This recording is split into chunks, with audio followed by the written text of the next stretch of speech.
Welcome everybody to the Bright Eye Birding Q&A for 2025. I'm so excited to be doing this, and honestly, I'm a little bit nervous. So, if there's any issues, if you can't hear me, let me know. If the volume's too loud, let me know as well. You can submit questions in the chat. I got the chat pulled up here, and also I have some pre-prepared questions for you guys as well. So, really excited to get this going right now. Also, let me know in the comments in the live chat if you're here. I'd love to hear from you guys so I don't feel like I'm all alone, all by myself. And yeah, let me know how that audio sounds as well, because there's a little bit of a delay. I promise I'm not ignoring you, but on most streaming platforms, there's 5 to 10 seconds delay. So let me just check one thing real quick, and we'll get going.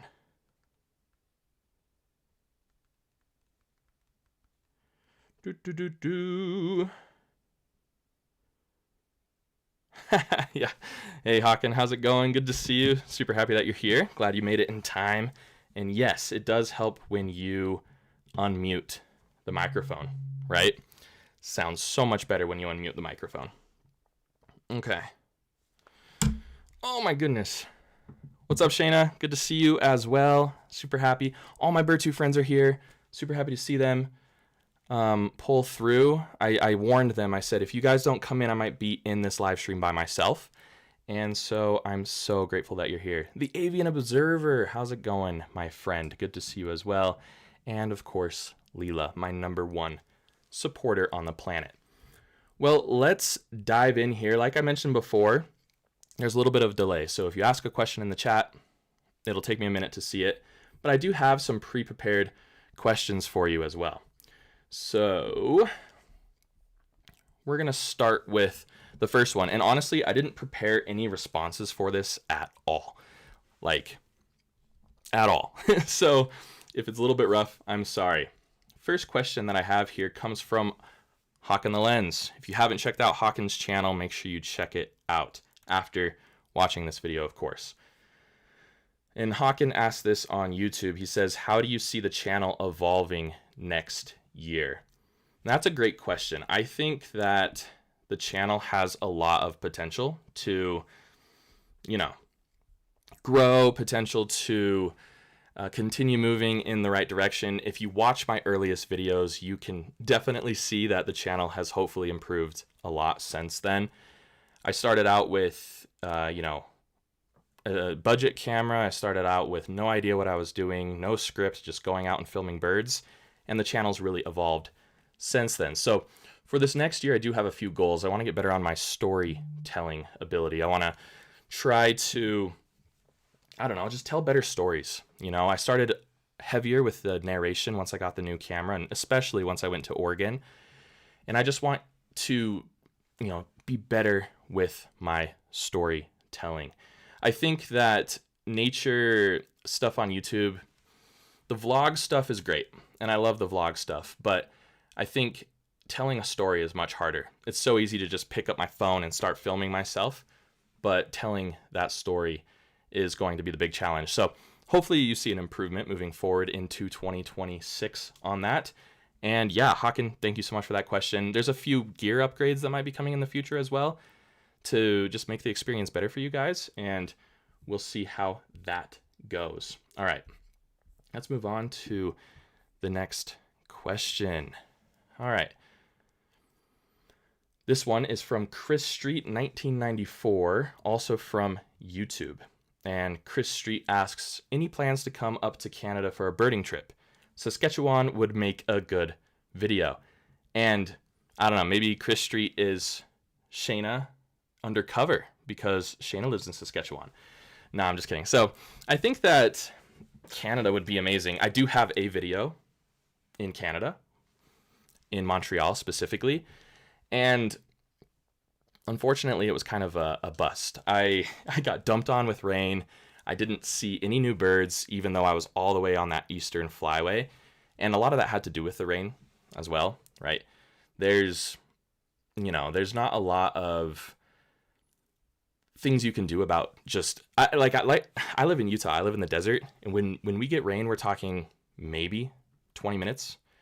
It was a torrential downpour, and I had no umbrella, no jacket, nothing. I thought the camera was ruined, and so we really didn't film anything. I did get my camera lifer Northern Cardinal though, so there's definitely plans to go back to Canada, and honestly, I think Saskatchewan would make a great place. My good friend Shayna Cosette is there.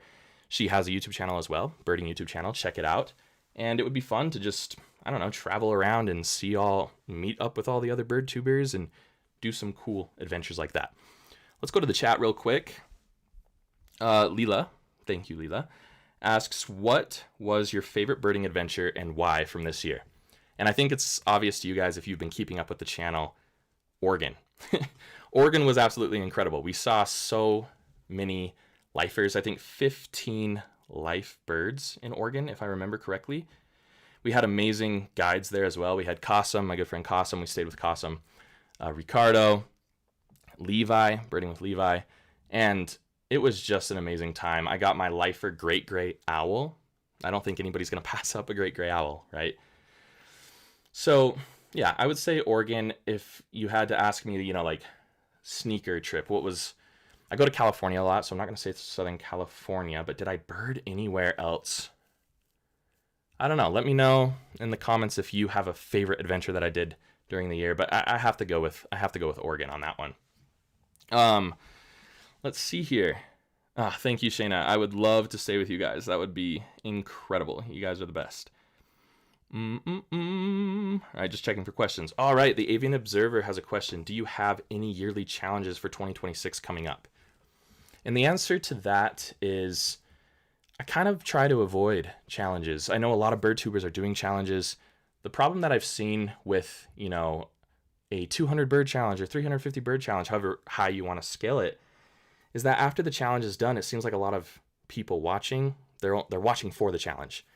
And there's nothing wrong with that. I love a good challenge. So I've tried to build challenges into everyday content, and I'm just going to continue on what I'm doing. I don't know if you've noticed in recent videos, on this side of the screen has popped up a little bit of a counter, and the counter, I think it's really cool. It shows my county goal, living in Cache County specifically. I don't have a county goal for every county in the world, but my home county goal, it shows my state goal with Utah trying to get to 300 species, which we're 6 species away. And then it also shows, my life goal, I guess. I'm trying to see 1,000 birds. And obviously I'm trying to go beyond that. And as we reach these goals, they're going to scale up. So no specific challenge that I'm trying to complete or anything, but definitely continuing those challenges that we already did. All right, let's see. Oh, yes. Leela, thank you so much for reminding me. Zion National Park, hands down, was the best experience that I had while birding, honestly. I think seeing the California condors again, getting my lifer zone-tailed hawk. I don't know if y'all have seen a zone-tailed hawk. In Utah, they're incredibly difficult to find. And you have to go all the way down to the southern border and just kind of get lucky. And I had a good friend, McKay, who told me exactly where to go, exactly where to stand. And 1 meadow away from where he told me to go, we found a zone-tailed hawk. So sometimes you just get lucky and have, good friends helping you out there. So awesome question, guys. We're going to go back to the pre-prepared questions here. Let's see here. All right. Another bird tuber over in the UK, Backyard Aviary Adventures. They asked me in Discord, if you guys haven't joined the Discord community, make sure you do so. Links in every description of my video. So they asked if you could go on a birding trip with any other bird tuber in their home country, who would it be and why? Oh no, you guys are asking me the difficult questions and I don't want to be biased here. Backyard Aviary, just so you guys know, I would love to go birding with you guys in the UK, but I think I'm gonna have to go with a little bit more bird diversity than Europe, honestly. I'm sorry to say that Europe's very comparable to, I think, the US. Still cool birds there. Of course I want to visit there someday. I'm going to have to go with, y'all know my dream location is Australia, but I'm going to branch out here and I'm going to say somewhere in South America. So I'm going to pick Pajareando con Nico. And I believe Nico is here. Nico, ¿estás aquí in the stream? I don't know stream in Spanish, but anyways, yeah, so Pajareando con Nico, he lives in Argentina, I believe, and I think it'd be amazing to bird in Argentina specifically. Argentina, I think the birds in South America are incredibly dense in diversity, and it would just be, I don't know, that would be a dream come true. So, there you are, Nico. Good to see you. So yeah, I'm gonna pick Pajareando con Nico and go to Argentina for that question. Let's see. Yeah. Australia for my pink robin. That would be amazing. There's some really, really good bird tubers over in Australia. I know some shorts creators and some long form creators, but we'll get there someday. That's the dream for the channel, at least. Go find the pink robin in Australia. All right, next question. We're going to go, let's just go with Nico's question, Pajareando con Nico. And he asked on Discord as well. He asked, if you could bring any species of bird back from extinction, which one would you choose and why? Honestly, I'm going to go with the passenger pigeon, specifically the passenger pigeon. That bird used to fill the skies. If you don't know the passenger pigeon, it's actually a little sneak peek for the Learn channel. I'm coming out with Extinct Files #2, and passenger pigeon is the focus of that video. And that's coming out on Christmas Eve for those who celebrate on the 24th. So very excited about that video. But it used to be so numerous in North America that it would block out the sun. We're talking thousands and thousands of birds flying all across North America. And then they were just blasted from the sky. They were easy targets for people to take out.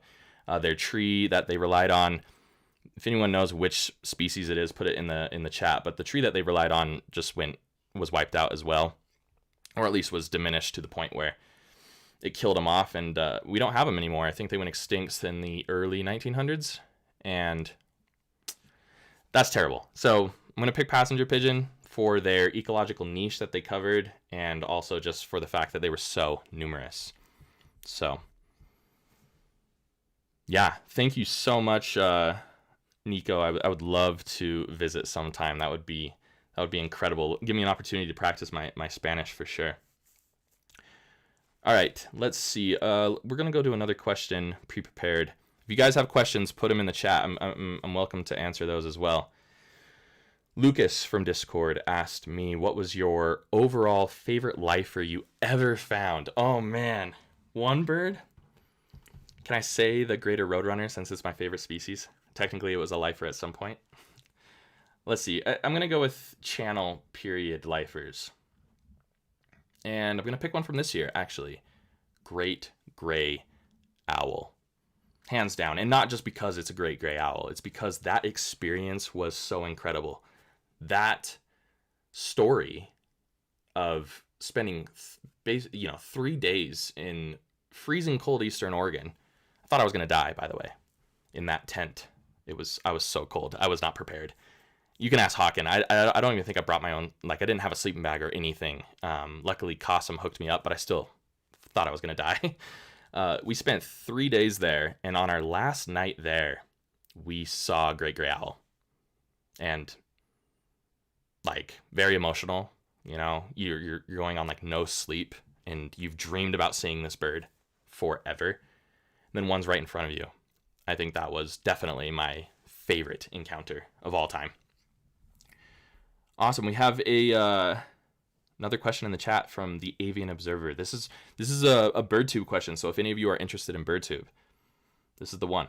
Do you have any tips on gaining subscribers? I've been BirdTubing for about a year and still only have around 120 subscribers.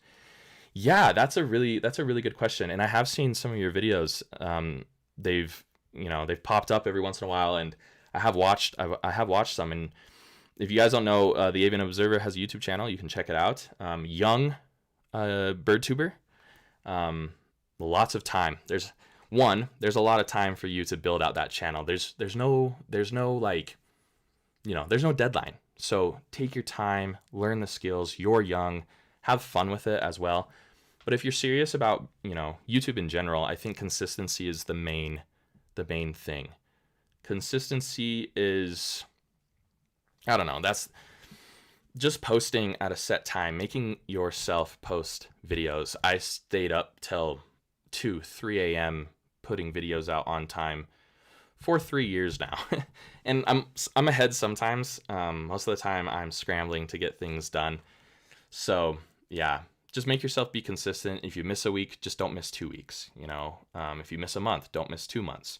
Pick your consistency and then, stick to that. The other thing I would say is try to improve something each day. And that doesn't have to be gear. It took me over a year to get my camera for BirdTube. And that was totally worth it.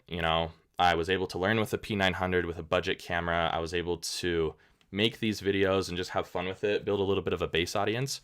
But I think it's really important to just improve your editing, things that are in your control, not financial. Improve your editing, improve your storytelling, improve gear here and there when you inevitably, what I would do is I would ask for money for, my birthday or Christmas or whatever, and send that money straight to the channel for the first year or two. And that's how I started gathering things like a microphone. So yeah, that's what I would say. Great questions. Let's go to another pre-prepared question. We're going to go back to Backyard Aviary Adventures again on Discord. If you could see any bird that you have been to see but failed, what bird would it be? Oh, this is in Oregon as well, and this is an easy answer for me. Pileated woodpecker. Like, are you kidding me? Pileated woodpecker for sure. Let me pull up, for those of you that don't know what a pileated woodpecker is. Let me pull this up real quick because this thing is incredible. So we're going to go to our screen right here. Hopefully this works. I haven't done this before. Oh, boom, shakalaka. That's what I'm talking about. When something works and it just clicks like that, chef's kiss. All right. So yeah, this is a pileated woodpecker. And we went in Oregon to try to find pileated woodpeckers and missed them. I didn't see one. I heard them like 6, 7, 6. Not doing that. 6 or 8 times. Gosh dang it.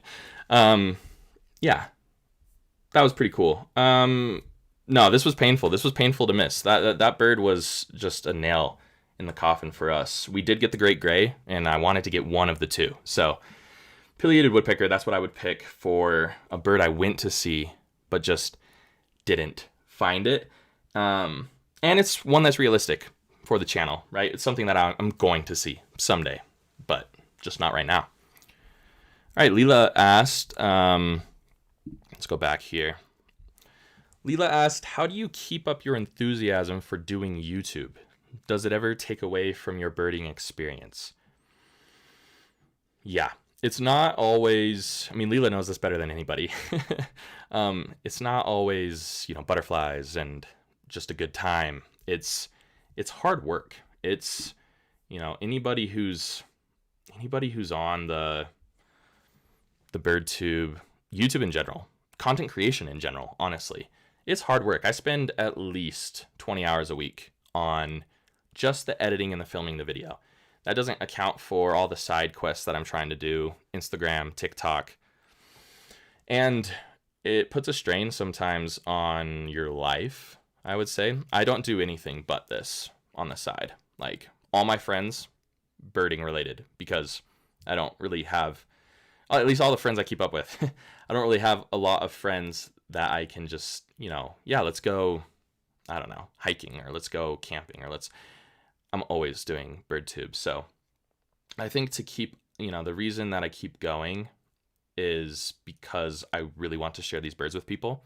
Like, I would go birding a lot and come home and be like, hey, this bird is so awesome. But they wouldn't have the same experience because they weren't watching it. So that's what keeps me going, and just seeing how many people have said, like, you got me into birding. You're motivating me to go birding. That's why I do it. I would say, though, does it take away from the birding experience? Yeah, it definitely does. There's some times where I just wish I could, go see whatever bird I want, or slow bird some more, which I could do. I could do that. But I think knowing that you guys are going to be with me on the journey definitely helps. You know, it helps a lot. But yeah, it does take away from the birding experience. I can't just focus on birding. I have to remember to vlog. I have to remember to film the birds. I have to remember to get B-roll. So if any of you are thinking about doing BirdTube, just recognize those things before you get started. It's a lot of work. All right. Yeah, that's true. Hawken was there with me when the pileated woodpeckers were calling. And actually, the cool thing about the story is Hawken had the great gray owl in his camera lens and just didn't hit record before it flew off. So Hawken missed the bird, but then right then we got the phone call that the great gray owl was at the next meadow over, and they jumped in the bed of the truck and we zoomed down that road and got the great gray instead. So a little bit of a revenge tour to find that bird someday. And if I had to miss one or the other, I'm really glad, I guess, that it was the pileated and not the great gray owl, because that's what we were working for. All right, let's see. Back to some... Oh. Okay, it turns out Hawken did hit record. Just 2 times. Oh, man, that's even worse. No. That's more painful. All right, we're going to go to another question from Pajareando. I don't know why that word's so hard to say. Pajareando. Birding con Nico. And this is from Discord as well. Where do you see yourself and your channel in 5 years? Well, in 2027, I graduate with my PhD at Utah State University. I'm currently studying environmental sociology, and my dissertation is focused on birders, which is perfect because I'm around them all the time. So anytime I'm with you guys, I'm studying you. I'm breaking out the notebook. Just kidding. But the channel in 5 years, so that's 3 years into post-PhD. That's really hard for me to say. I don't know where I'm going to be. I don't even know what job I'm going to try to get. For the longest time, I wanted to go into academia and be a professor. But as I've gone on, I've opened, more doors to more possibilities. And one thing I do know for certain, the channel will never, at least at that point, won't end in 5 years. The plan is to keep going, unless something crazy happens. Knock on wood. The channel won't end. So, yeah. I'm hoping that, what's the goal for the channel in 5 years? The goal for the channel in 5 years is 10,000 subscribers and consistent, viewership. My videos are barely scratching 1,000 views on Bright-Eyed Birding, and I would love for those to continue to grow. Obviously, it's not about, views and subs, but it's nice to think about those goals. So I'm hoping to, surpass the 1,000 view point at least at that, maybe 2,000 views per video. And then on the Learn channel, that one is kind of interesting. I don't know where that channel is going to be because that channel randomly explodes. Like, my most watched videos are not on Bright-Eyed Birding, the vlog channel. They're on the Learn channel. So maybe the Learn channel will be a lot further along. In fact, I think the Learn channel is going to be kind of the main viewership that I'm going to have moving forward. The shorts for the Learn channel do way better than the vlogs. The Learn channel has a higher ceiling for views. Like, I just did a parrot video and it surpassed 30,000 views in less than 3 weeks. So I think the Learn channel is eventually going to overtake Bright-Eyed Birding, but I'm passionate about the vlogs more than the Learn content, although it's starting to even out a little bit because I've enjoyed studying stuff. So not really an answer to your question, Nico, I'm sorry, but yeah, just continue to grow and continue to make videos. Let's see. Let's make sure that there's still people here. Okay, you guys are still here. Cool. Let's see. All right, so if you hear someone screaming, that's my daughter. She needs something. Let's see here. What was your overall favorite lifer you've ever found? I already talked about that one. Cool. We're gonna move on to the next question. Do you keep life lists of any animal groups other than birds? This is a question from Okeanos, who also has a YouTube channel. Check that out. And from Discord as well. I do. Yeah, I do a lot of iNaturalist. I don't know if iNaturalist is another app, kind of like eBird, where you can submit pictures of anything that's alive, at least, including like fungi and other stuff like that, right? So yeah, I would say yeah, I do keep a life list. I try to feature as many other creatures in the birding vlogs as I possibly can, especially mammals and reptiles and amphibians when I do see them. Plants, I do also keep a life list for, and fungi, I guess I keep a life list for all that stuff. Insects as well. So yeah, it's a lot of fun. If you guys haven't tried iNaturalist before, definitely check it out. You really, all you need is a phone and just being able to walk up to something and take a picture of it. So yeah, I do. Next question is from Hayden Epp from Discord. I'm wondering if you've gotten any of your other friends who were not otherwise into birds into birding. That's a good question. And one I have to think about. I've taken friends birding with me. I did a video 2024, I think, early 2024, like in May, where I took my, one of my best friends from high school, Eric, to the middle of nowhere, Utah, and we went birding together. So I've taken them birding, and family members too. I've taken them birding. I don't think, besides, viewers of the channel, I don't think I've ever been able to convince anybody to, like, be dedicated birders, actually, of my, like, direct, family and friends. They'll go with me. Leela is someone that likes to go birding, so I guess I can count Leela, my partner. But yeah, it's a lot harder than I thought it would be, because I feel like I talk about it all the time, and there's people that are excited to go birding, but downloading eBird is like a really big wall for people. So they'll enjoy nature and they'll enjoy birds, but being a birder, no. I haven't been successful with that. All right, back to the chat with you guys here. How do you know another non-avian species is a lifer? Does iNat tell you? No, I'm not the expert on iNat, but I don't think there's any indication that shows you, at least not in the app. Maybe the online interface for iNat is so much more built out. I don't think there's any indicator besides how many species you've seen. You can check for sure, but I don't think you can check live on the app. That's a good question, Hawken. I don't know. For me, I know things are lifers because I have a good memory, first, but second, I don't have to tell you guys something's a lifer until I edit later on so I can look it up, right? So, yeah. But yeah, sometimes I do remember, especially mammals. I know when I've seen something and when I haven't seen something. So, yeah, definitely mammals. Reptiles, I see the same lizard every couple of months on the channel, and every time I think it's a lifer, and it's always the same species over and over and over again.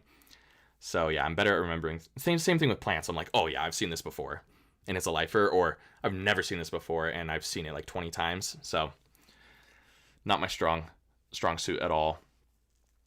Let's see. Yeah, that's a great idea. I don't know if you guys have watched the documentary Listers, but Hawken said he hosted a watch party. I don't remember getting an invite to that, to be honest. I'm just kidding. Yeah, no, Listers was awesome, and I think a lot of people were at least introduced to birding through Listers. Yeah, still though, I don't know what the deal is. I think it's the greatest thing on the planet. It's, you can do other hobbies with it. If you're a hiker, become a birder, and then hiking is actually fun. I'm not a big fan of hiking unless I'm looking at birds. All right.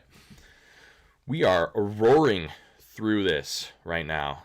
Let's see. What are your target birds next year? And do you have a goal for species count in 2026? This is from Abby from Discord as well. And thank you, Shayna, for monitoring the Discord for me while I'm here. Let's see. Yeah, I have a target video coming out, and I don't want to give away too many details because that video comes out in a couple weeks. My top 5 or top 10, I can't remember how many I do. Top targets of 2026, right? So I have a target video coming out, and so I do have some goal species for this year. I'll give you one, and that one species is the Oh my goodness. I have to look at, my mind's going blank. See, this is why I don't live stream. Let me look it up real quick. It's like my number one wanting to see bird. What in the world is this species called? And of course, when I Google it, Google's unhelpful. Oh my goodness. Okay, you guys are gonna have to help me. This is a it's my number one wanting to see quail species. Actually, it's my number one wanting to see species in the US, and I can't remember its name because I'm nervous. And my mind has gone blank. What in the world is it called? Oh my goodness. Okay, I have it. If you guys know what it is, put it in the chat before I say it. And I just forgot it again. Why is this so hard to remember? Gosh. Okay. Montezuma quail. Let me pull up a picture of this bird real quick. Yeah, thanks, Hawken. And Avian Observer. Thank you, guys. Montezuma quail. Let me pull it up for you guys. This thing is beautiful. All right. Just take a look at this. Like, are you kidding me? That thing is insane. That thing is gorgeous. Great picture, Susan. Great picture, Susan. Wow. Yeah, Montezuma quail. I don't know why it's my number. Like, I just think it's so beautiful to look at. It's not easy to find unless you get lucky at one of those feeder setups. In the wild, like away from a feeder setup, it's like near impossible to see because they're so skulky. But yeah, Montezuma quail. So I guess you can guess where I'm going in 2026 for our big excursion here. There's not a lot of places you can find it. So yeah, Montezuma quail. Isn't that, gosh, that bird is so beautiful. I really want to see that bird. Yeah, that's going to be my number one right there. All right, let's see here. Back to the questions. All right, so the Dutch birder, another bird tuber. I really pulled all the strings trying to get people to give me questions, so I wasn't just sitting here talking to nobody. What was the biggest highlight channel-wise of 2025? And in a couple weeks, I'm going to have a channel video, of course, a channel video, a recap video coming out. And in the past, I've done like all 270 plus birds I caught on camera. This is going to be much more built out than that, and not all the birds are going to be included, but a good chunk of them are going to be included. So, plus a whole bunch of highlights from the year, seeing a lot of you guys, the viewers. Definitely go and check it out. Chris Street, 1994. What's up? I don't know if you were here earlier, but I did answer your question about Canada and Saskatchewan. So the answer was yeah. I will come to Canada. But let's answer your question here. Have any favorite video settings on your Nikon? I mostly do photos, but want to start taking more videos of birds in the new year. Yeah, I do have favorite video settings on my Nikon. I'm trying to think. I wish I had my camera down here with me, then I could just check. No, I shoot in 4K, and I do 60 FPS, right? So you can get away with two things. You can get away with 30 FPS. You can get away with 60 FPS. But with 60 FPS, you can, in editing software, best editing software on the planet, DaVinci. It's free as a base. Everything you need is in the base. All the other stuff is extra if you pay for it down the line. DaVinci Resolve, best editing software. If you slow your footage down to 30 frames per second, then you get very smooth slow motion. And all of my birds are in slow motion, except for occasionally when I want something to be quick, but almost all the birds you see on my channel are going to be at 50% speed. So I think the details you can see better. Sometimes I even do 120 FPS just to get even slower motion, especially birds in flight and action shots. I've only done that a few times because the file sizes are extremely large. But yeah, and then also I shoot on the Nikon. Let me think what other settings. Hawken, what am I missing? What am I missing on my settings here? Yeah, that's like the base settings. Obviously, I shoot in 8 8-bit, not 10-bit, to make the file sizes smaller. So, and then also shutter. Your shutter speed, you want about double of your frames. So because I shoot in 60 FPS, my shutter speed is 125, 1/125 when I film. Didn't know that for the longest time. Hawken helped me out. That's why a lot of those early videos are really noisy. So that's a really important thing as well. Yes, Avian Observer, Southeastern Arizona is where I will be going this year. So very excited about that trip. A few people are joining me. I'll let them announce it in their own way. I don't want to overshadow their moment, but yeah, it's going to be a fun trip. Yeah. Cool. What do you shoot on Chris Street? That's not a question for me. I read it anyways. All right, so I'm going to say Kiordaz over here in the chat says, are you going to come to Arizona next year? Yes, sir. Or ma'am. I'm coming to Arizona next year. Yeah, Southeastern Arizona is the plan. Somewhere in May, early May, we're going to be down there. We're going to hit all the good spots. Madera Canyon, some of those lodges with the hummingbird feeders. We have some targets that we want to see. We're going to go up to higher elevation to try to see the red-faced warblers, for example. Yeah, we're building out our plan right now. We don't have any like set plans yet, but if you guys have any suggestions for us, or if you're from that area, shoot me a DM over on Instagram or join the Discord and let me know, because we could use all the help and tips that we can get to make this the best trip ever. So yeah. Cool. Ooh, Nikon Z9. Nice, Chris Street. That's a that's the father of my camera. The father of my camera, Nikon Z9. All right, sorry guys, I'm a loud gulper. Okay, let's see. Am I missing any questions here? I do have. I'm the most unorganized person on the planet, so I do have a question or two saved on my phone here. I just like took a screenshot of it in the moment. So let me pull that up real quick if I still have it, if I can find it. All right, what's the one thing about birding that you've regretted doing and absolutely can't stand about it? This is from Barely Birding over on YouTube. I did see this question earlier, and I wasn't sure how I wanted to answer it, just because I'm not sure like what I would regret, birding. Okay, I do have an answer for this. I think relying on Merlin early on for audio and just holding out Merlin instead of trying to find the bird first. I would get worried that the bird would stop singing or fly away, so I prioritize obviously the ID over learning how to bird by ear. But a lot of times it was a bird that I see all the time. So yeah, I think prioritizing Merlin over just like my own learning is a big regret that I have. I wish I would have leaned into birding by ear earlier, because then you get in a bad habit of always breaking out Merlin when you don't recognize something. Yeah, I think that's what I would say. And then something I can't stand about birding. The main thing I can't stand about birding is kind of like birding adjacent, and I think it's just people disrespecting the birds to, in most cases, to get photos, right? So I'm not going to pin it all on photographers, because there's many birders that do this too to get better views of whatever they're looking for.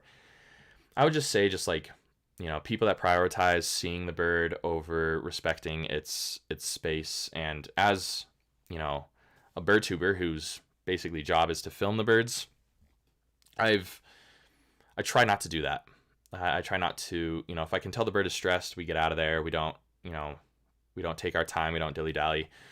We definitely don't go stomping through the woods to try to see it sitting on its nest. So that's what I would say. Also, just people that are like, try to get flight shots of birds or throw rocks at birds to get them up in the air. I think that behavior is terrible. So yeah, that would be what basically the main thing I don't like about birding. I think the other thing I don't like about birding is like FOMO.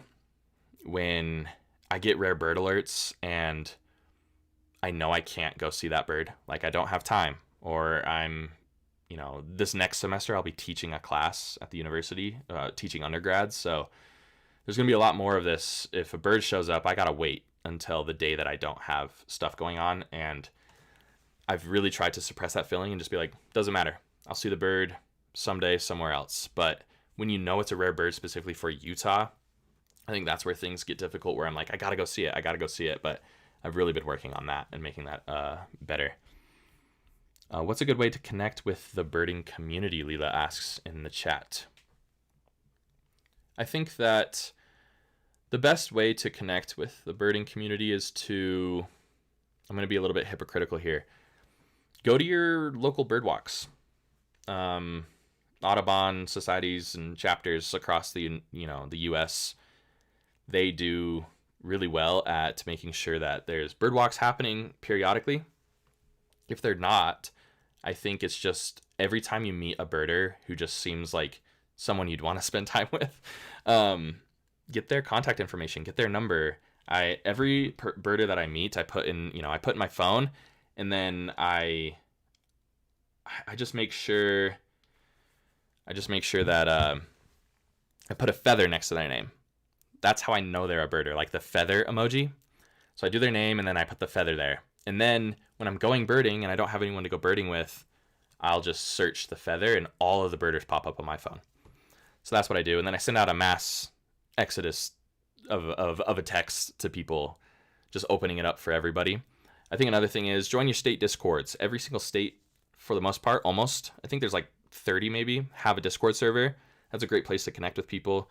Utah's server is pretty much dead. So if you're in Utah, join the server, because everyone, like, nobody says anything, but there's like 200 something plus people in there. Join the Facebook groups that you're on so you can ask questions. Sometimes the Facebook groups are a little bit hostile.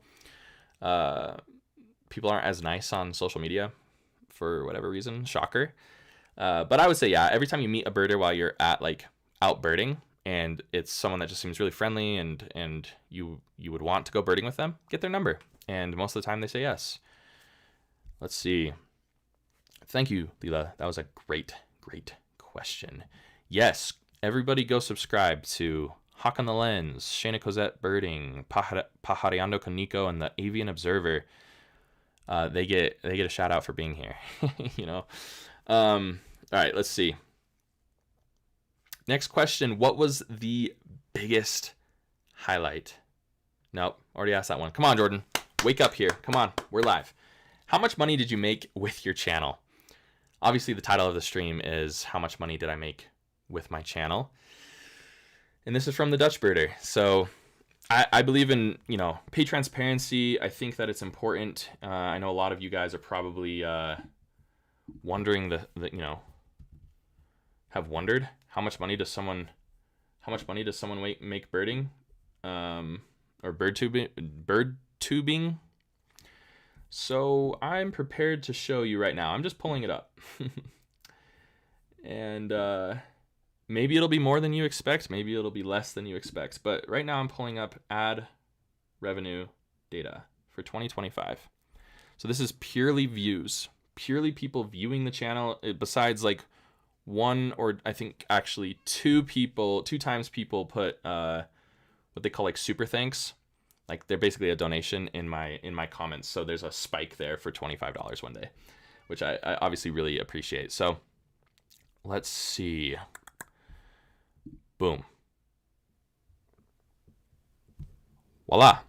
Yeah, so 2025, I made, so far, there's a couple days left, $974.55 on the year.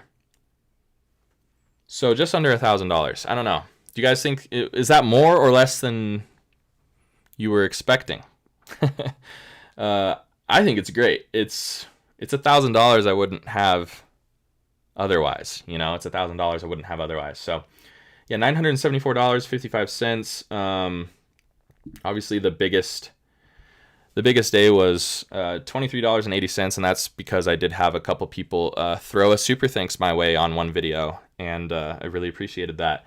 Other than that, my largest payday, I believe, for just based off of views, was $8.74 on November 30th. So the tail end of like Thanksgiving break for those of us in the US. So yeah, $974. If you guys want to see what 2024 looked like, I didn't get monetized till April, but it's actually pretty similar. $400.39 is what I made, and sorry, I didn't get monetized till July, I should say, not April.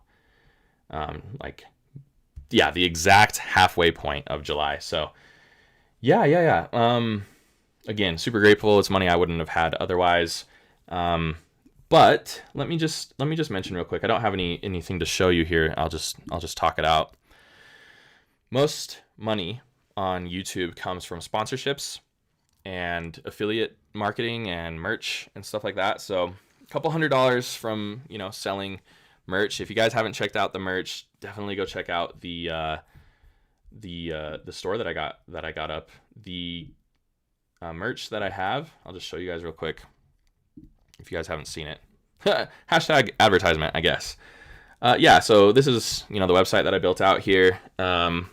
All these designs, they're all done by my sister, Maddie. Maddie Rolly Art on Instagram, if you want to give her a follow. A couple $100 from merch sales. The other big thing was affiliate marketing. So, as you know, I do the product reviews on the channel, and some of you might be like, I don't watch those. I don't care about those. The reason I do them is sometimes they pop off, right? So last year around this time, I did a review on BirdFee's smart feeder, and somehow my coupon code got I don't know what happened, honestly. I guess it was posted somewhere online, or people were using my code over and over and over again. So I generated them over $100,000 in sales. And at the time I made 10% commission off of that. So I made $10,000 in 1 month, in December last year.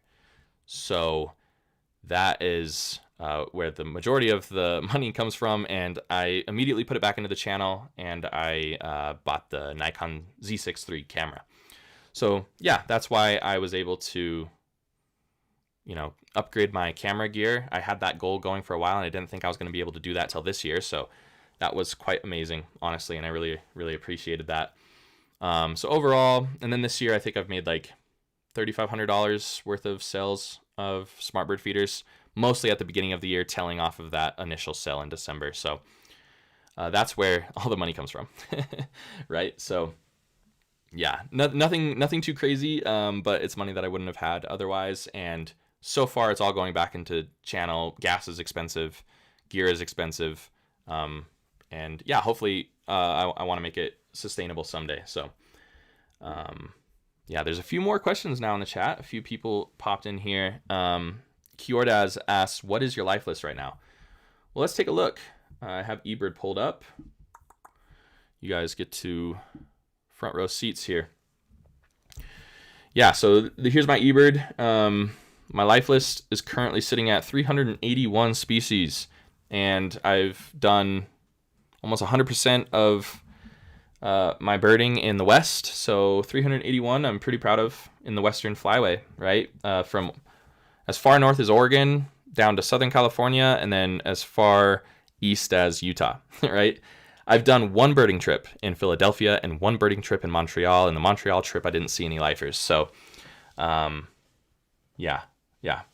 Latest bird was the yellow-headed Amazon. If you watched my parrot video a week ago, that's where we got that bird. And in Pasadena, California, that's obviously an introduced species. And then before that was the northern Parula, which visited Utah and unfortunately probably did not make it. That's the one downside to vagrants, right? They're really exciting to see, but most of the time they don't make it too long if they come out into the cold of Utah.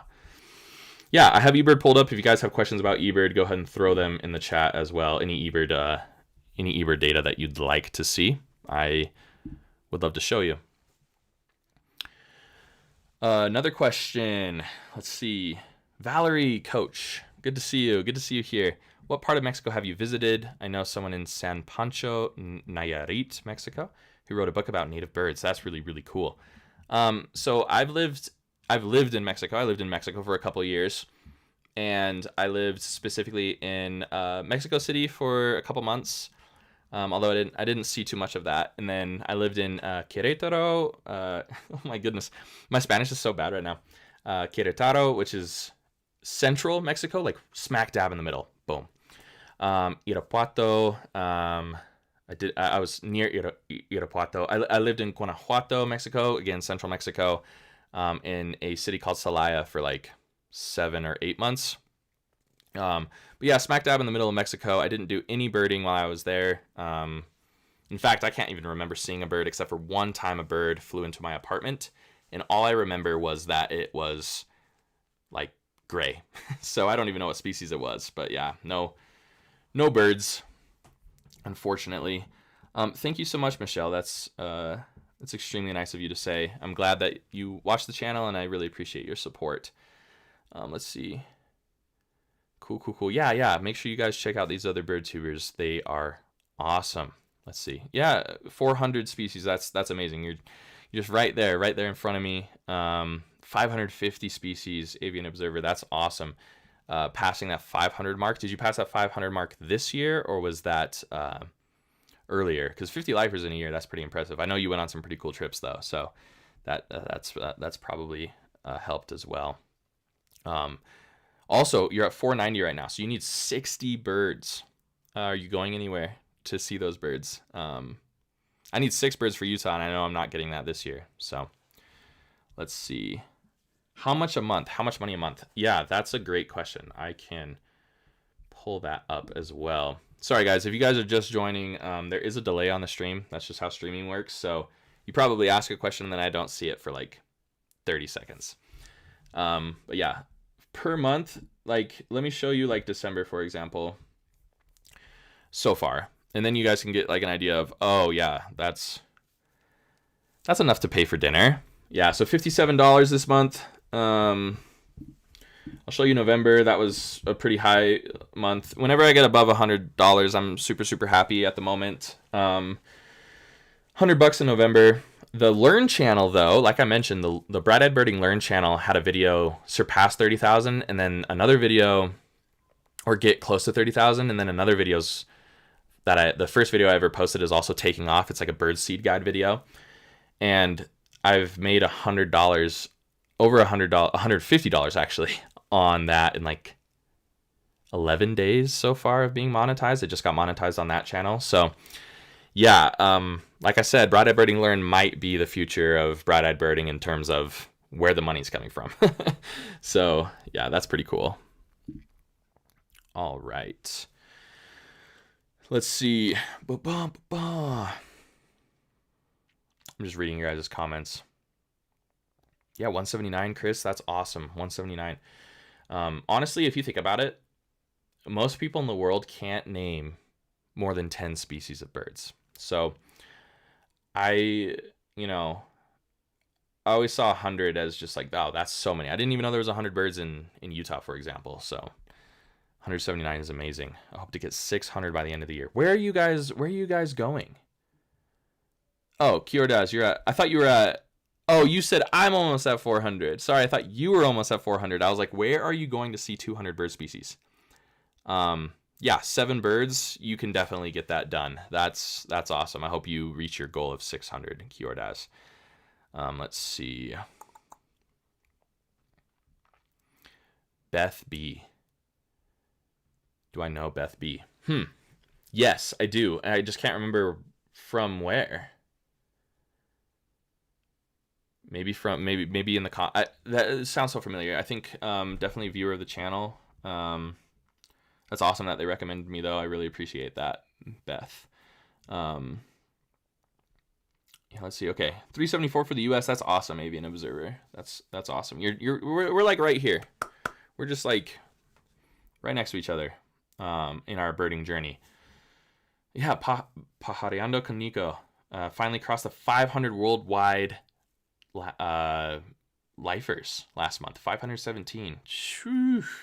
452 in Argentina. That sounds like California. Like lifelong birders in California have like 400 plus species on their life list. Some maybe even more than that. I gotta go to eBird real quick and check that out because, yeah, I think it actually might be more than that. In Utah, getting 300 species is impressive.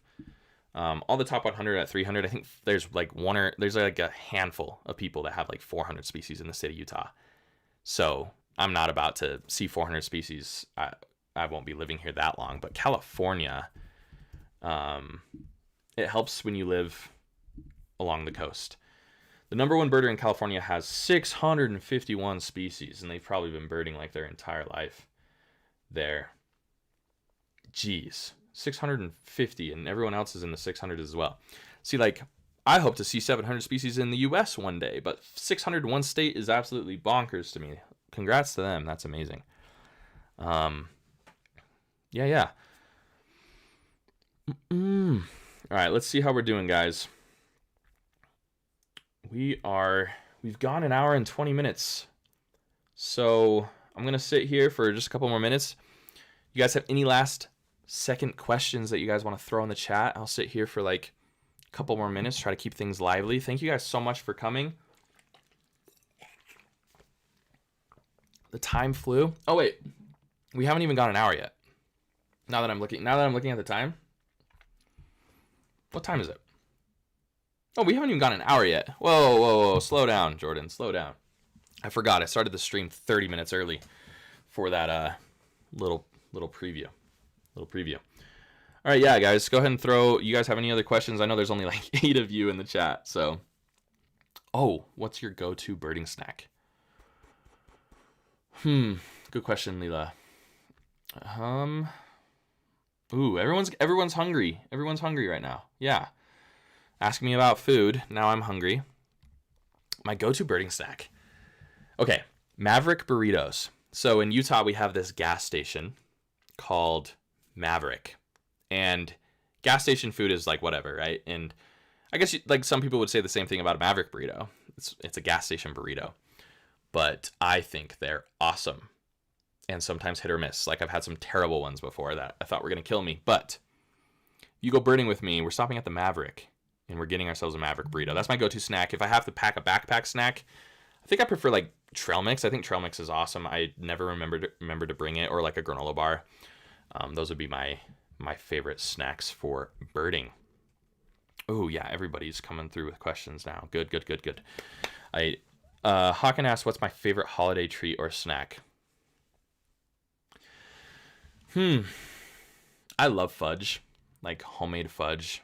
I've definitely eaten like 20 pieces in the last 2 days. My dad makes some homemade fudge.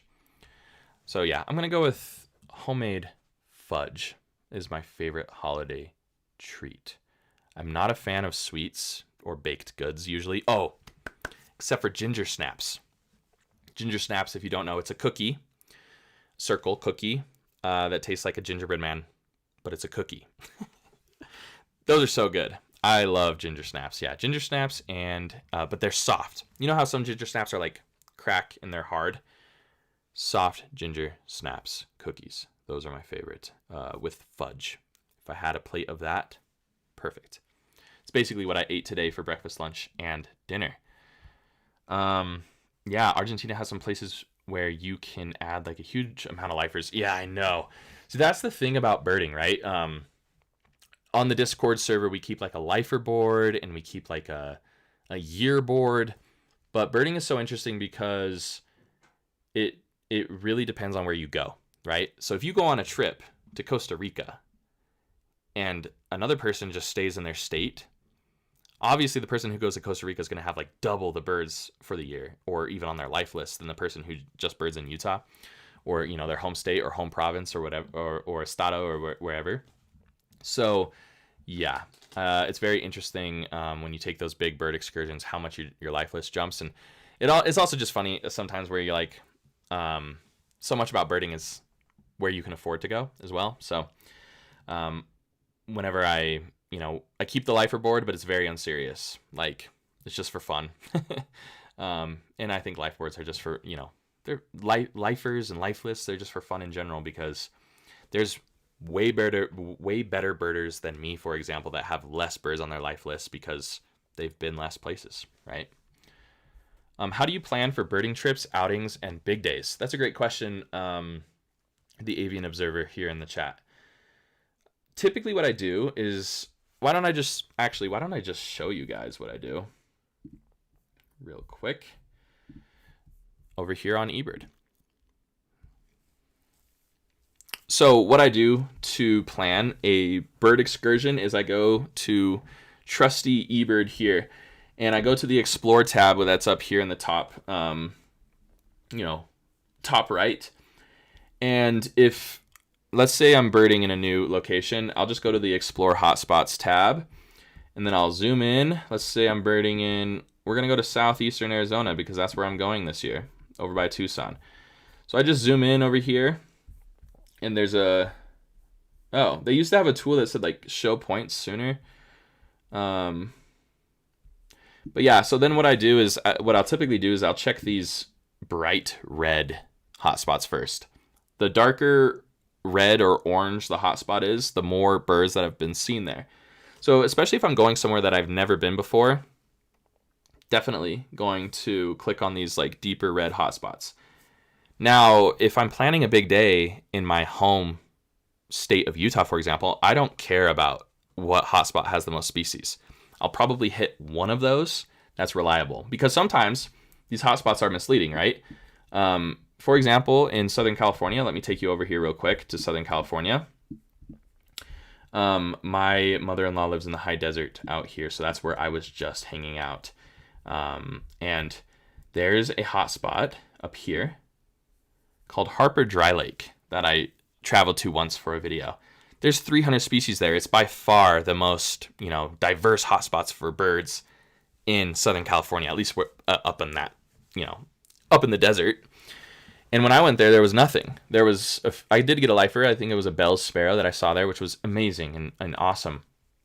But there was nothing. And there was just a little tiny pond there. And it's because this lake used to fill up every winter with water. And but then this energy company came in and they drained it. So Harper Dry Lake is basically like irrelevant to birding. If you go out there now, you're just going to find a desert of a wasteland. So don't always pay attention to just like, you also want to look at the recent checklist, I guess is what I'm saying. When I'm planning a big day, what I do is I do it by habitat. So essentially what I'm trying to do when I plan a big day is I'm just trying to diversify my habitats. So what I want to do is you want to start, in my opinion, obviously, somewhere with canopy. You want to go for those tree, birds. You want to go for those birds, the warblers, and you want to go for the singing birds is what I call them, because by 11 a.m., they're no longer singing and they're no longer as showy as they were before. Hit those birds first. Then later in the day, I try to go to a body of water. Antelope Island is one that I go to a lot and get a ton of birds. Any lake, pond, anything where you're going to be able to find some waterfowl, ducks, geese, marsh wrens, stuff like that. That stuff will stay, shorebirds, right? That stuff will stay way more active later in the day than those canopy singing birds. Third, you want to hit different elevations. So if you're at high elevation already to start your day, drop down. If you're at low elevation, go up.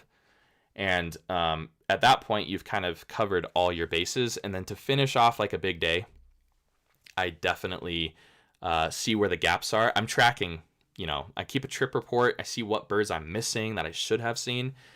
And the last couple hotspots on every big day are just going to be me trying to fill in the gaps. So you want to go to a shared habitat. If I'm missing western grebe, Clark's grebe, and osprey, go to a reservoir, right? So that's how I plan a big day. Just diversifying habitats, diversifying the birds that way, rather than by hotspot to hotspot. I used to plan big days by hotspots. That's not effective at all. Qasim, welcome, dude. Good to see you. Good to see you here, Arizona, indeed. I gotta scroll back up because you guys are lively now. I love it. We almost ended the stream. Y'all saved it. Well done, all 7 of you. I'm so glad you guys are here. I had this like weird thought in my head that it was just gonna be me, which is fine. I talk to myself all the time. Do you do Christmas bird counts? I have in the past, yes. I've done a Christmas bird count every single year and featured it on the channel every single year as well. So I've done Have I done 3? I know I've done 2. I've definitely done 2 Christmas bird counts. Maybe I've only done 2 of the years for Christmas bird count. This year would be the 3rd year, right? And this year I'm not doing one. I didn't sign up. I didn't know. I think that's something birding community could do better. Just advertise the Christmas bird count a little bit better. Obviously, I could have looked for it, but yeah, it's just not on the docket this year. They're not videos that people love to watch. And that's not always why I do birding stuff, right? But things were busy. I just finished my comprehensive exams for the PhD. So I just, finished kind of the hardest thing in the PhD journey. So I've just been a little bit swamped. I just had a baby. So yeah, the Christmas bird count got cut to accommodate all of these other things. That's great tips, Kiordaz. If you want red-faced warbler, Miller Canyon and Madera Canyon are really good for them in May from an Arizona. And thank you so much. Yeah, definitely on our list. We definitely want to see that bird. That's definitely one of my top targets for the year. 8-step guide. Cool, Avian Observer. I'd love to see. You should make a video on that if you haven't already. Your easy 8-step guide to finding whatever bird you want to see. I'd love to watch that. Pajariando Kaniko says, what was the longest trip you did for a rare bird? I don't know how many miles it was, or kilometers it was, but I've driven 7 hours to see a bird, which is way less than a lot of people have. I've never flown to see a bird. You really gotta someone's got to knock me upside the head if I ever fly to see one bird. I unless it's something insane. I guess I would have flown to see the Steller's sea eagle in Maine. Maybe not now, but if I had the money to do so, yeah, sure. But yeah, 7 hours. I drove round trip to see Utah's first state record of crested caracara. When we got there, nobody had seen it since the first person took that fated photo that one day, and it was never seen again.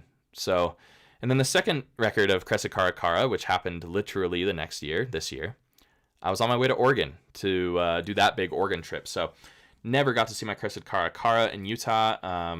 Really hoping to see one sometime soon. But yeah, 7 hours round trip is the longest I've, just driving, right? Because we were also there for several hours. So it was a whole day excursion to try to see this bird. Let's see. Do you bird in Arizona a lot? Avian Observer, do you bird in Arizona a lot?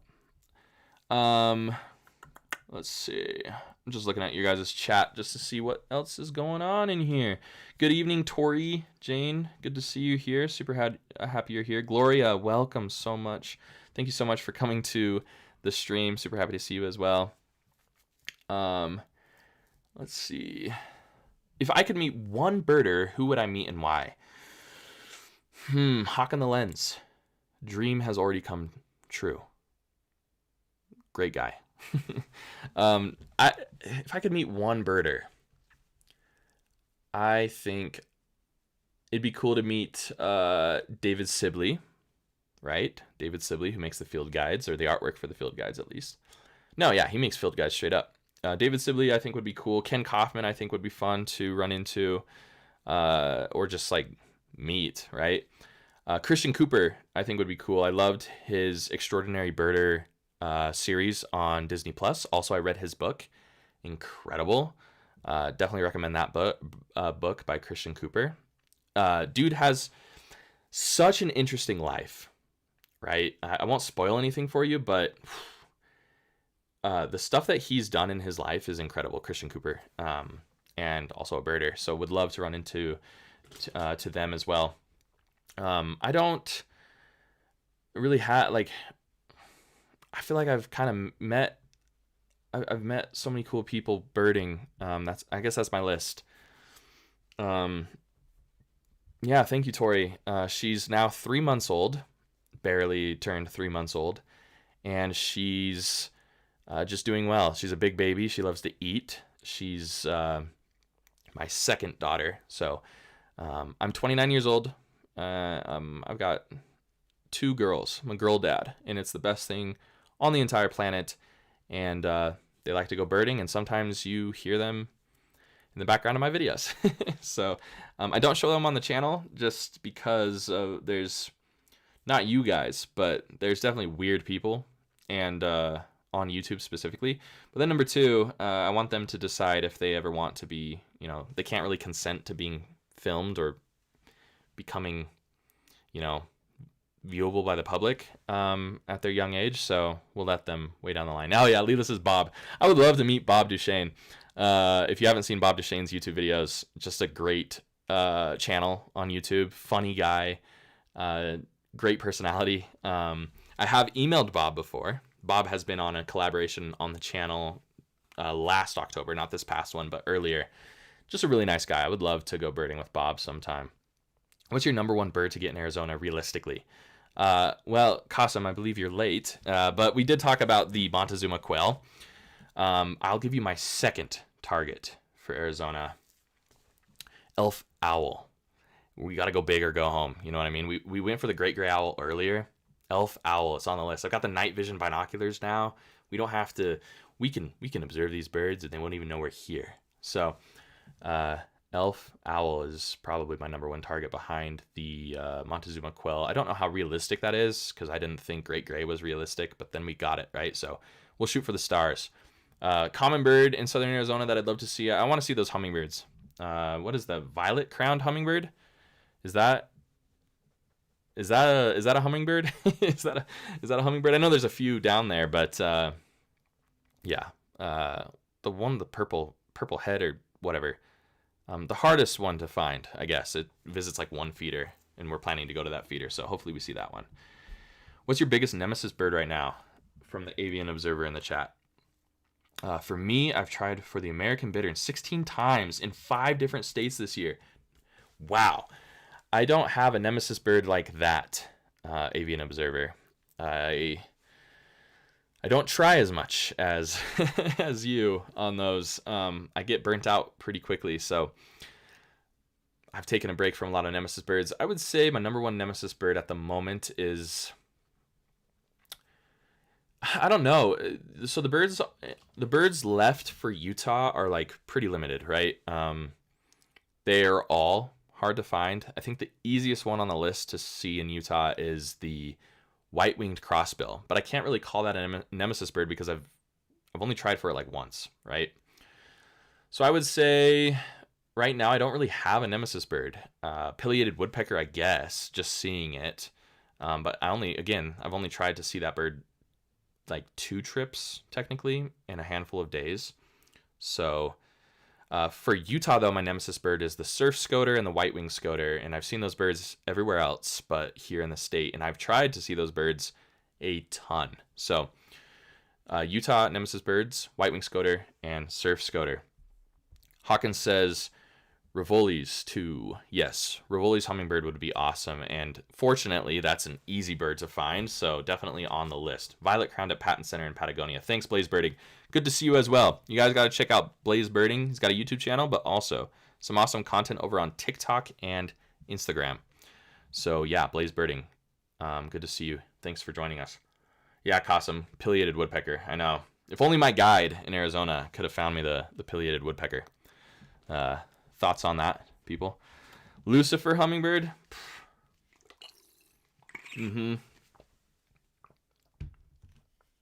Yeah, Lucifer hummingbird would be cool.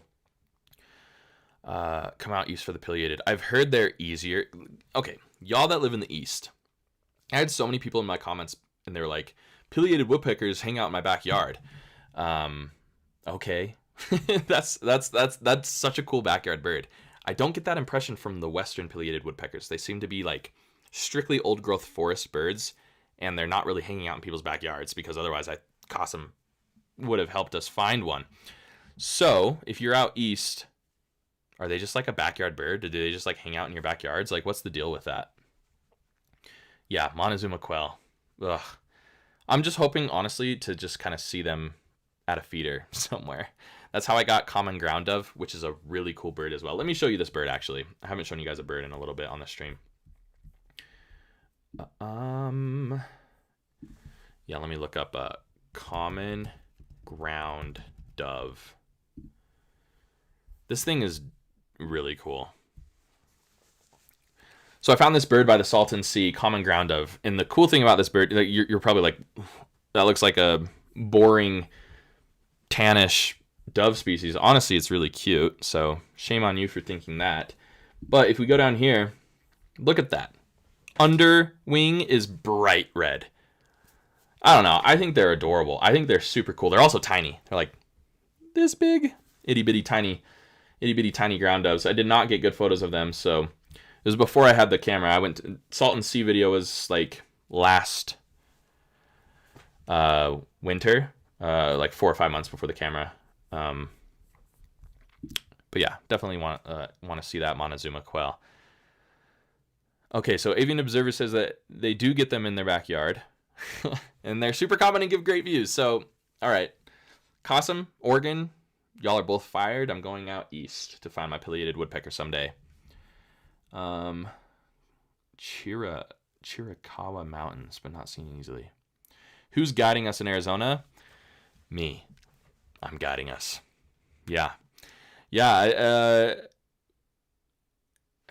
Budget.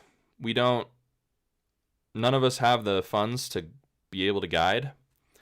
But also too, I think it's really fun to just kind of like go for it yourself. You know, if I might hire guides if I go to different countries someday.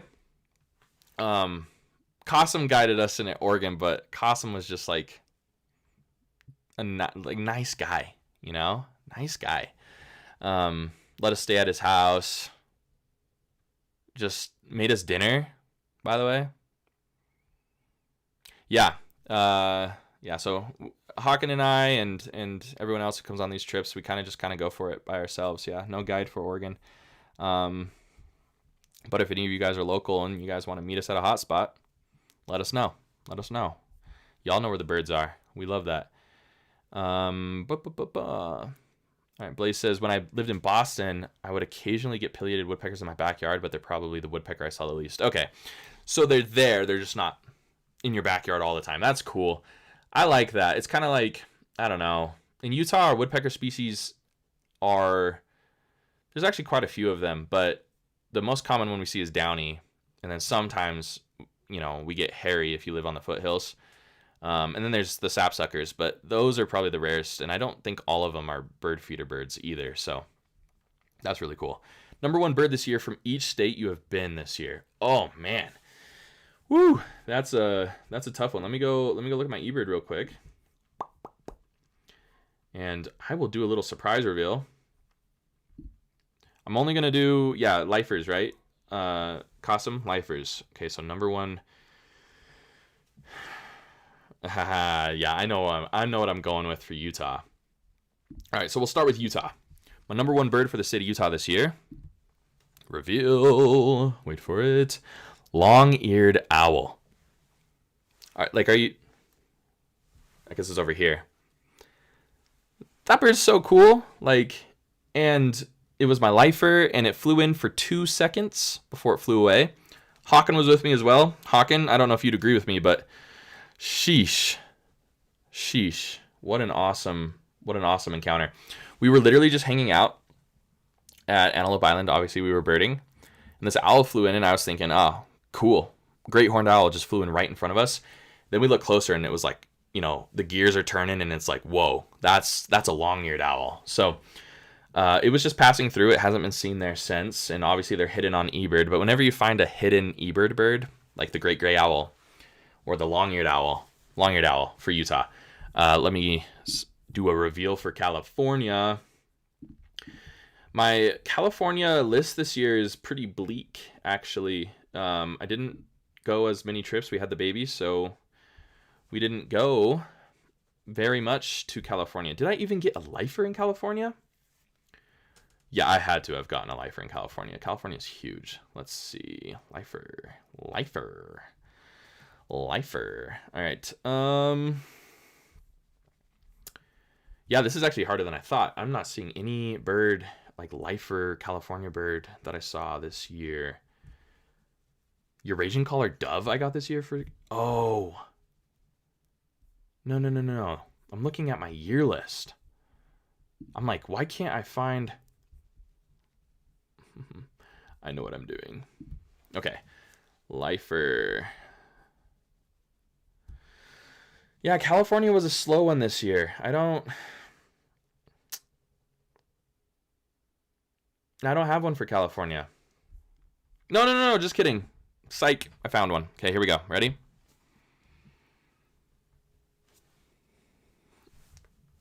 Costa's hummingbird. My life for Costa's hummingbird. Unfortunately, not unfortunately, we love female birds. Female birds are the best. But it wasn't a male, and it didn't have the beautiful purple beard on it either. But yeah, that's my number one bird from California this year. Let's go back here.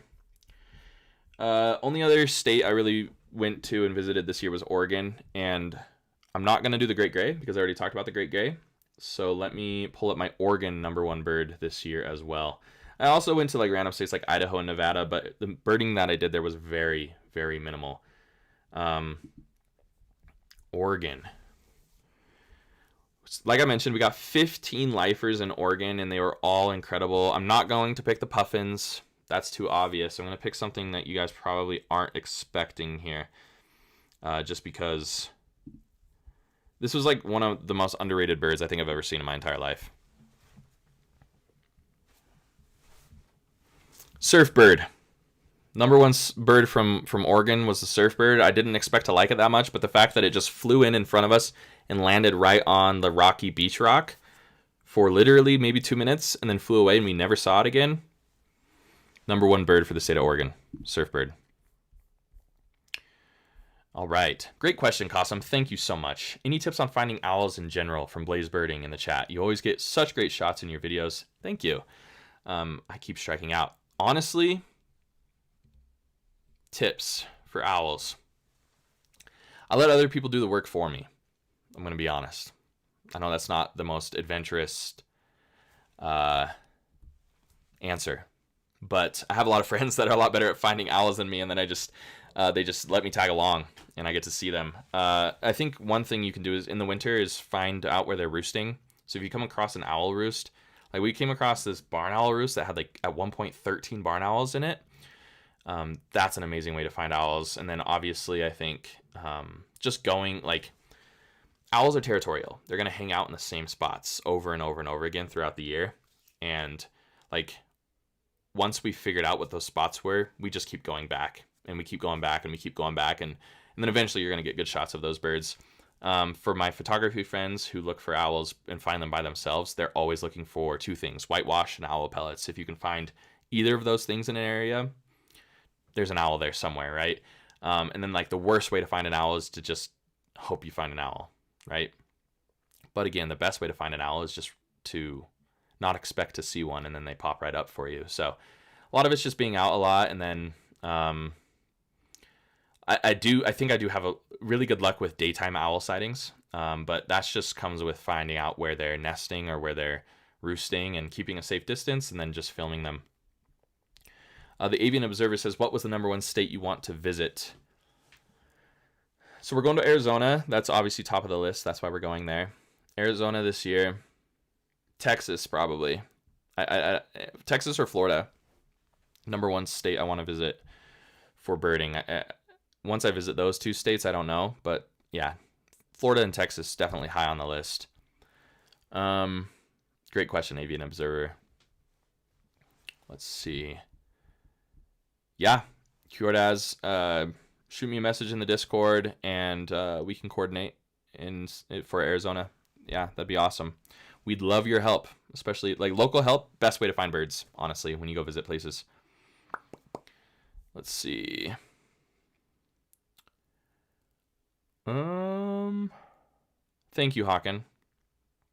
I appreciate that. You know what? No one's asking this question, but what was your favorite photo this year? Pull this up real quick. I do have a photo gallery on my website. So a lot of these are photos from this year. But I would have to say that, and I guess I don't have all the photos uploaded, so I'm going to have to pick from these. Most underrated photo this year is definitely this one with the bald eagle and the goal coming after it. I just like the movement in that photo. Obviously not the most interesting with that pure blue background. My favorite photo this year is the barn owl in the canopy. It's a very basic portrait, but I love the light, like the little light globes coming in. That's why it's the bird featured on the calendar. Yeah, just like I really like this rosy finch photo with the gray crowned rosy finch slamming down and the black rosy finch taking off. I don't even see the willet. Oh, there's a willet photo that Hawkins talking about, top right there. I put that as my number one photo of the year on my for 2025. I just like the composition of it, the dividing line, the warm colors on the bottom, the cold colors up top. So yeah, nobody asked that question, and you're welcome. All right, we're gonna wrap this up soon, but I'm having a lot of fun, you guys. And we just keep getting more people jumping in, so just having a lot of fun. So we're just gonna keep going until I get bored. The chestnut-backed chickadee. Yeah, Hawken, that's true. Surfbird over the chestnut-backed chickadee is shocking, you know? Surfbird over the hermit warbler is shocking as well. I don't know, it's just something about that surfbird. Wandering Towler was cool too. Chestnut-backed chickadees were awesome, and Costum got us great looks of those birds as well. Question from Gloria says, if you were to travel a different continent or country to go birding, what would it be and why? Australia. Australia is awesome. I mean, they got pink robins there. There's so much stuff there that can kill you, venomous. Very unique creatures as well. The whole Oceania region, Australia and New Zealand, have some of the coolest birds on the planet. Australia is the number one continent, like, you know, the oceanic continent is the number one I'd want to go visit. But country. Right now, the number one country I want to go visit, Costa Rica. And I know there's some technicalities there, like, oh, it's part of the U.S. I mean, Costa Rica. I'm just going to go with Costa Rica anyways. Costa Rica for sure. Costa Rica, number one, you know, country I'd want to go visit because of how much diversity there is and how accessible it is to me. So if you ever see a trip outside of the U.S. from Bright Eyed Birding, most likely Costa Rica is early on in that adventure because it is one of the most accessible places to us in the U.S. I don't think you need a passport, which I don't have right now, and it's close to home, but the bird diversity is off the walls. So Costa Rica for sure. Yeah, no blaze birding. Yeah, like I've ran into so many owls, like just by chance. I had the most incredible views of a juvenile sawa owl earlier on in the channel. I was literally going to the bathroom in the woods, and then I heard snapping branches, and I looked up, and it was like right there, and then it stuck around forever. So I've had some really good luck with owls. But yeah, whitewash and owl pellets, and really just kind of going off the beaten path if you're on, you know, workable land, federal land, state land, going off the trail and looking for that sign, and then also just finding out where they roost during the winter. Those are the two best ways to get just like really good views of owls in general.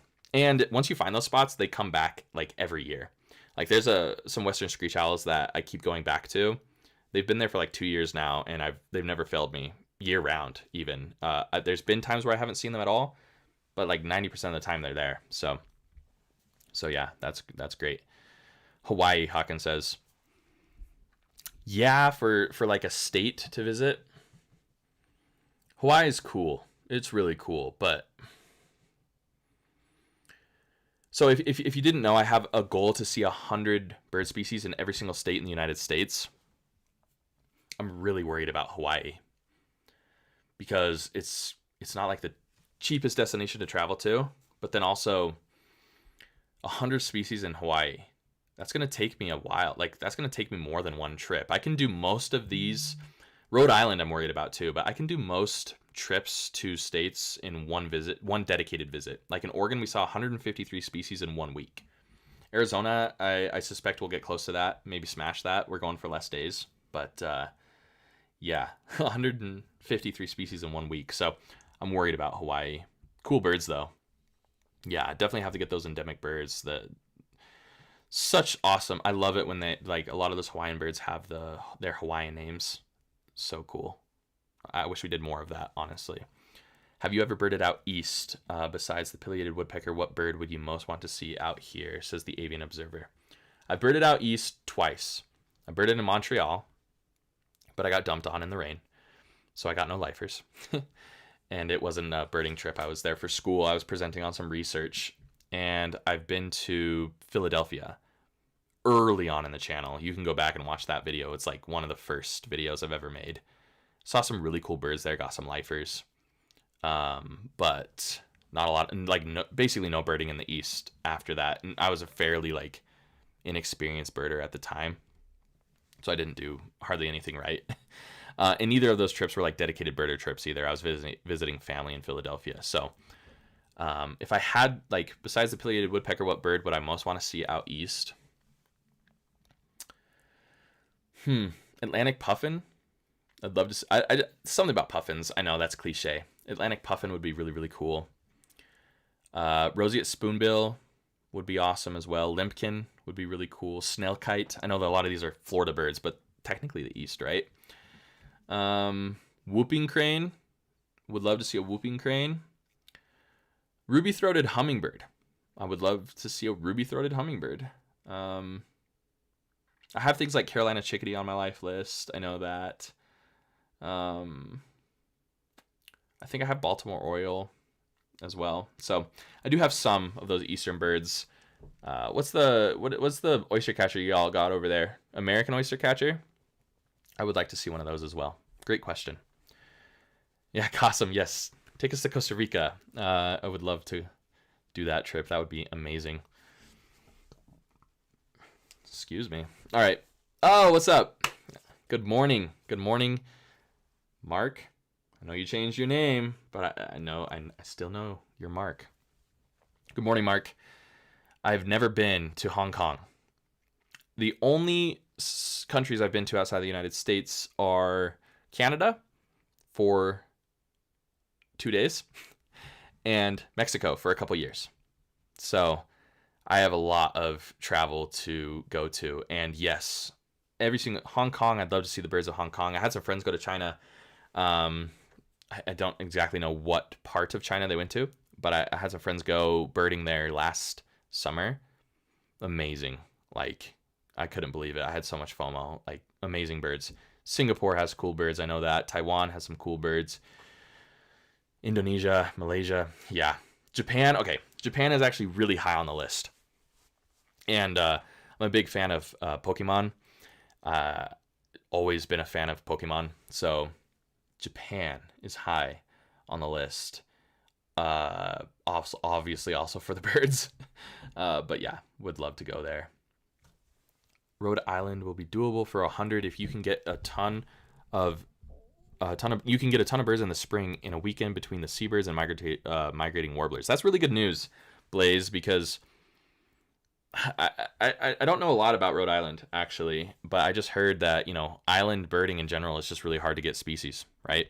So that's really good news. Hawkins saw his first American oyster catcher this year in Connecticut.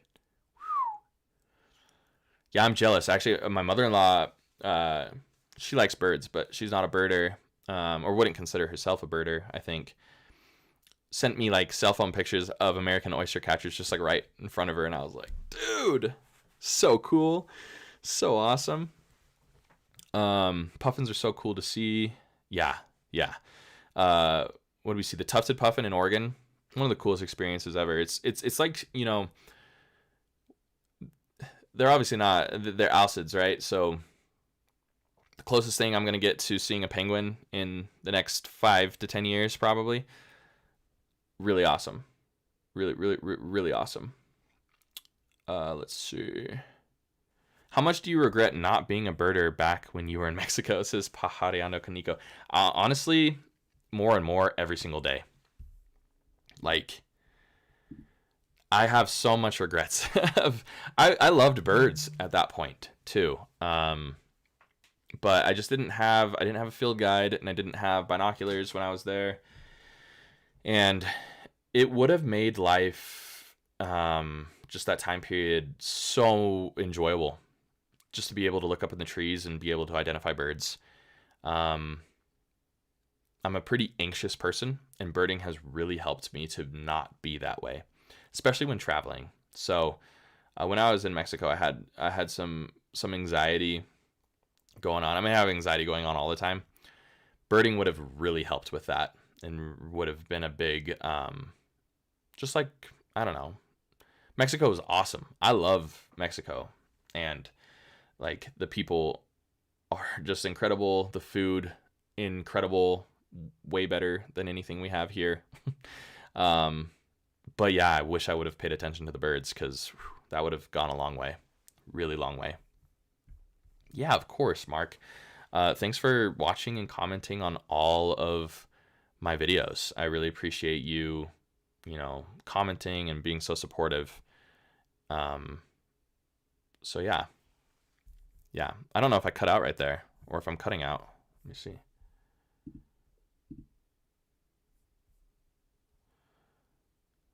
You guys still got me here, right? Yeah, thanks, Mark, again for supporting the channel. Really, really appreciate you guys. All right, so right now, I'm going to call it, or call the stream at least. So if you guys have any last minute questions, please throw them in the chat. I will stay as long as the questions flow, Well, I can't promise that, because maybe you guys might have me here all night, but I really appreciate you all being here. I really appreciate you guys all being here and your support. I don't know why this stream keeps cutting out. That's really weird.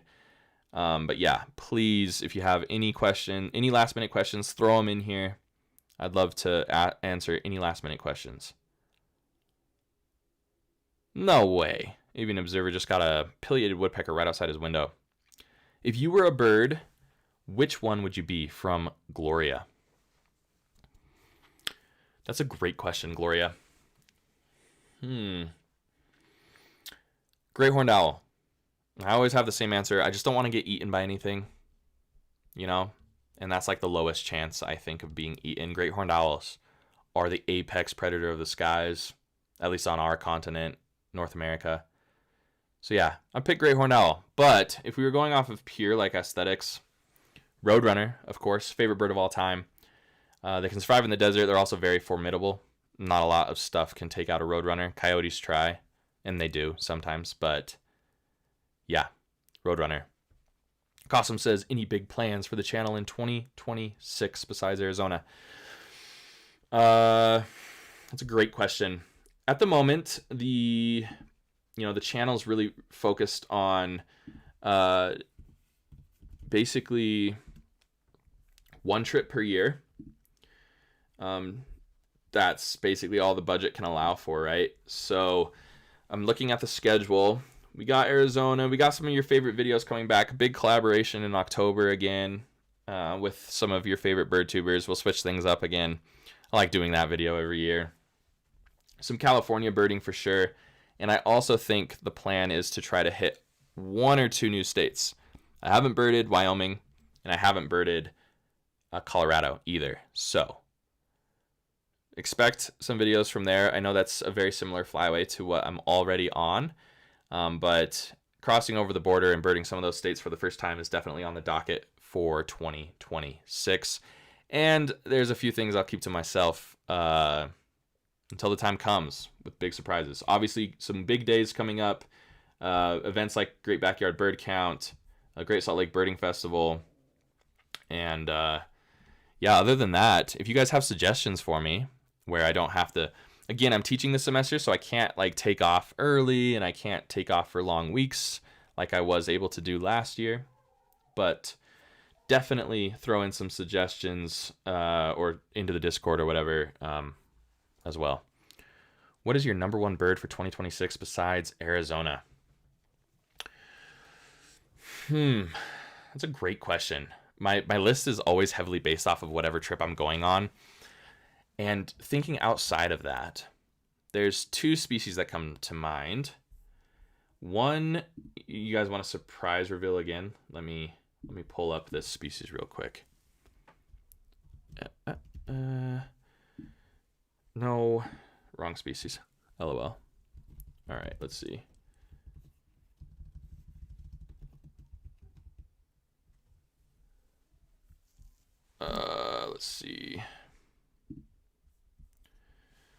species. Sorry, Eber's like being like. All right. So the first species that I'm going to mention, ruddy turnstone. This is a bird that I should have found years ago. It's in California. It shows up in Utah annually. I can't find it. So I guess maybe there's a nemesis bird for you. Definitely high on my list for birds. And then, let's see. I had another species in mind as well besides the ruddy turnstone. Just to kind of like fill out that life list, you know what I mean? Yeah. Ruddy turns. Oh, I know which one.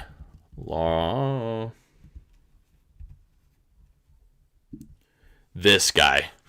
My goodness gracious. I'm in Southern California all the time. I can't find Lawrence's goldfinches anywhere. So Lawrence's goldfinches and ruddy turnstone high on the list for 2026 besides the Montezuma quail. Great question, Avian Observer. All right, guys. Thank you so much for joining me for this live stream and for being so lively in the comments and everything. I think that this was a success, and I hope you guys enjoyed it. If you have feedback, obviously let me know over on Discord. And yeah, if you guys want to see more live streams in the future, I have some formats that I think might be able to work. Obviously, I won't be doing these all the time, but it was kind of fun. It was kind of fun to hang out with you guys and to see everything work out and everything. But again, thank you so much for joining me on this live stream. I hope to see you all next time on Bright-Eyed Birding. Thanks, guys. Talk to you later.